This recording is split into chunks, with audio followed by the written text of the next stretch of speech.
urang teh lamun endek menuju ka hiji jelema dijugjugkan ku urang teh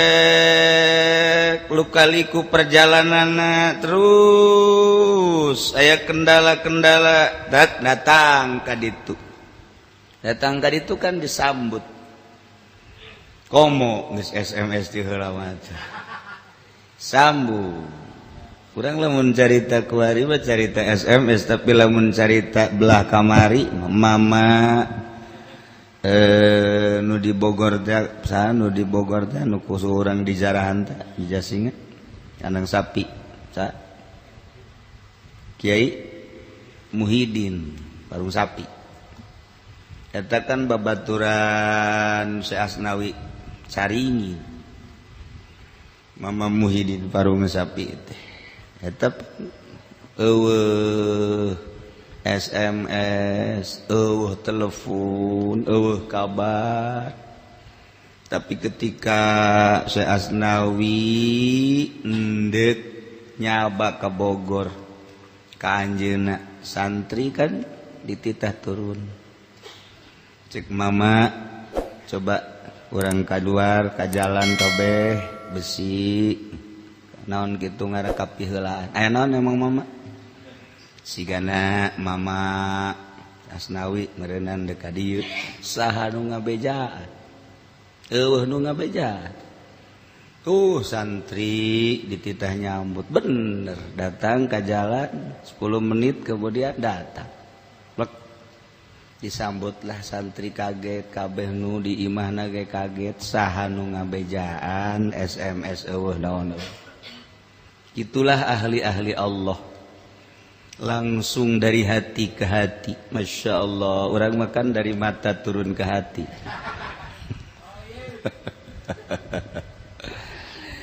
ahli-ahli Allah maka dari itu nyara rambung dengan firasah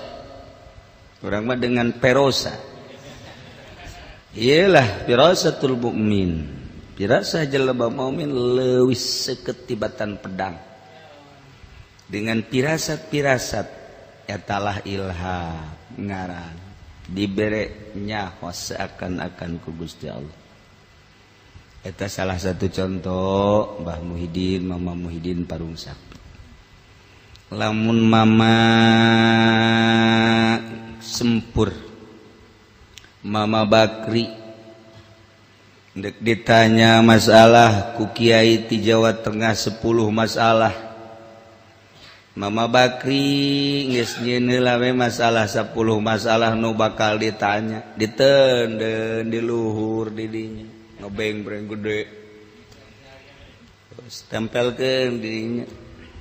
tamu datang kiai di Jawa Tengah sababaraha kiai di antara Kiai Abdul Hamid Waalaikum cek santinaikum salam mangga cali-cali cek duduk dibere cai bari kieu neuleuhan lafad-lafad nu aya di dinding di antara nu kabaca jahil percis naon nu deuk ditanyakeun geus aya kabeh di dieu Masya Allah cek kiai di Semarang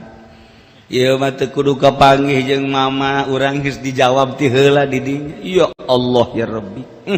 mun urang bisa kos kitu pake main cimplong waduh ya Allah ya Rabbi Gusti iyalah hamba-hamba Allah dibere nyaho ku Gusti Allah tapi jalanna mah biasa bae henteu asa aing teu kumaha Masya Allah kitulah ahli-ahli Allah nu geus datang ka tahapan ma'rifatullah jadi urang ge tercengang kadang-kadang kaget kadang-kadang geusna oja heueuh ieulah ilham terhadap para aulia-aulia Allah Masya Allah karim aya kiai hayang nyaho ku tenar-tenarna Mama Bakri kaistimewaanana maka datanglah salah seorang santri tim Mesir kiai hayang nyaho kaistimewaan Mama Bakri Katropong ku mamabak padahal nyana teu ngomong kasaha namu sanggeusna namu milu ngaji katempo meureun ku Mama Bakri ngabahas bismillah ti mimiti ba huruf jar ismi majrur jar lambat jana kasadzahir ismi mudhaf Allah ismun karim mudhafun ilaih ar-rahmani jadi sifat awal ar-rahimi sifat hakiki ari pelanggaran beres ku Mama Bakri dielal bismillah bismillah ismun susimun walaji fi'lun terus ususlat domatu alal wawi terus datang ka beres dia terus ku Mama Bakri teh kitu diasupkeun kana pan ma'ani terus diasupan ku pan naon kitu mantek terus pan bade didinyalah timbul munazoroh rame bismillah teti mimiti sakali ngaji 2 kali 3 4 kaharti keleh ku santri-santri barang geus saminggu manggeus teu kaharti eta cacak-cacak santri baheula ku ari mang mimiti ngaji ge haju teu kaharti bae kan terus kadituna eta Kiai Timsir teh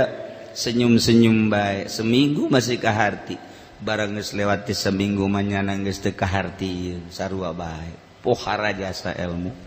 tidinyalah langsung maneh yang berguru ilmu hakikat ka Mama Bakri lantaran kanyahoan isi kandungan hatena hayang nyaho coba ilmu mama datang ka mana ieu ku mama diteruskeun ba terus deuk ka harti deuk henteu terus bae hoyo datang ka teu ka harti ku jan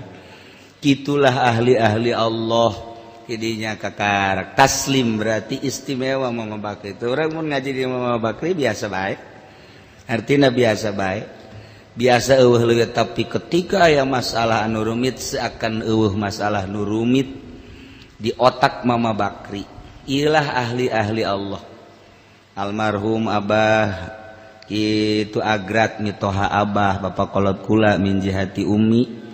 manehna santren di dieu sanggeusna jago nasrib segala rupa bahkan hikmat lagi jago jasa nang tangan gelutnya nama sebab boga rasa ti Banten tuh golok mah ujari potong-potongkeun ku jana ieu tah Bapak kolot masantren lah ka benda bareng jeung Habib Lutfi mah rada ngoraan nyana mah kolot Habib Lutfi budak ngaji beres terakhir ka Mama Bakri ti dieu lah ka imah ti imah kawin sanggeus kawin terus masantren dah bil barokah tabaruk ka Mama Bakri pesantren ka ditu naik kareta langsung datang sanggeus datang disurah ku mama cak mama teh masantren bae bagus tabaruk bil barokah lain letik-letik ganjaran ngan tetep ai qodoanin mah kudu diqodo salat eta di kareta pancen diqodo asa dipeupuhan mah pan beungeut nya anyar pan qodo cak mama kudu diqodoan ngaji mah gampang qodo heula be cak Bapak kolot mah ka aing mah eta banget cak Bapak kolot geus aing diqodo bae heula kodo langsung beres isuk dah ngaji deui magrib ngaji mah geus bisa cak jana maju aya ilmu jurigan moal beres segala hikmatan geus pasrah bae ka Allah maningan kitu kudu segala tuturak digolok tuturak ditembak jang naon heuh cek Bapak kolot ka aing deui bae kaing deui bae jagana satungtung can dipicen mah ilmu disurah bae isuk ngaji kitu deui bae hook meureun eta ilmu nang muasaan padahal mah perang henteu naon henteu jang naon cenah ilmu kos kitu jalamun paeh mah teh jadi siksa cenah ilmu kos kitu teh ke isuk ngaji kitu deui kaing deui bae piceun ku nya gas mal diwirid-wirid ilmu hikmat mah geus bae geus pokona ngaji ieu bae mah nasrib ngelal ngasal geus sapinah geus sabae geus di kadinyakeun bagus cek nya qodong geus ilmu juri geus dipikeun ngan aya kedeh cekna eta di jero hate aing si cicing di mitoha padi mah sorangan di mitoha padi mah kulon haju boga pikiran gos kitu sedengkeun pan bapak kolot kitu tah aing si cicing di imah padi mitoha di imah padi kanyawan keneh bae kanyawan keneh bae tah aing di mitoha padi teh naonan cek mama bakni teh make jeung boga pikiran-pikiran gos kitu. Atuh ieu mapasrahkeun bae ka Gusti Allah ja ibadah mah di mana ge jadi bedek di mitoha ka Allah ibadah dek di lemur sorangan ka Allah make jeung hayang ditutur-tutur ku masyarakat ka Allah dek di mana bae hirup Allah ibadah bae urang ibadah Allah mah di dinya aya geus teu kudu mikiran hayang boga santri hayang boga masyarakat tamah ria nu kos kitu mah aduh aing dipeupuhan deui bae cek mitoha beres geus aing mah geus kumaha Allah bae geus guys, kumaha Allah we. Beak geus kabeh di jero hate teh geus kabeh. Kumaha Allah. Bagus kuari mah sakeun teh cek Mama Bakri. Geus di jero hate teh geus lempeng kuari mah hiji kodong geus. Eta pan batur teh jola lakon eta santri. Teh anu saja betul ya, pan ai kasorangan mah nyaho. Aing eta. Ilmu juri geus dipiceun cicing geus wari mah geus lempeng jasa kunaon haju mikiran kumaha napakah ke gada pakahan pamajikan jeung anak ti mana atuh kunaon boga pikiran kos kitu teu beres boga pikiran apakah kitu mah ibadah encan naon encan lempengkeun ka Allah ti pondok keneh ulah mikiran napakah jakuari ge usaha henteu naon henteu kawin dikawinkeun haji di modalan eta nang saha atuh ka ditu lagi moal teu kitu kajen kumaha ge heueuh oge nya cek bapak kolot jija heuh as dilempengkeun kakarak lempeng geus kuari mah geus lempeng cekna ngaji nu bener